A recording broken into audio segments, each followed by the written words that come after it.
So today we're here at my cabinet shop and we bought this. This is a touch-up kit. It's really nice. It comes with plastic, paintbrush, a mixing stick, some masking tape, and a roller. And see, this is for painting, pieces of furniture, molding, whatever you want. It's really nice. You get it in a small container. So the nice thing about this kit, it comes with the gloves, the stick, the tape, roller, brush, and it also has sandpaper and plastic to cover so you don't smear the paint around. I will show you how to use it.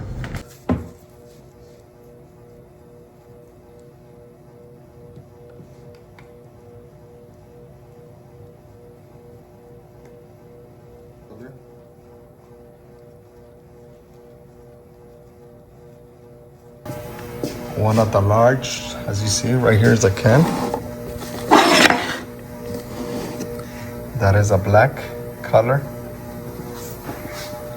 That's a sample color.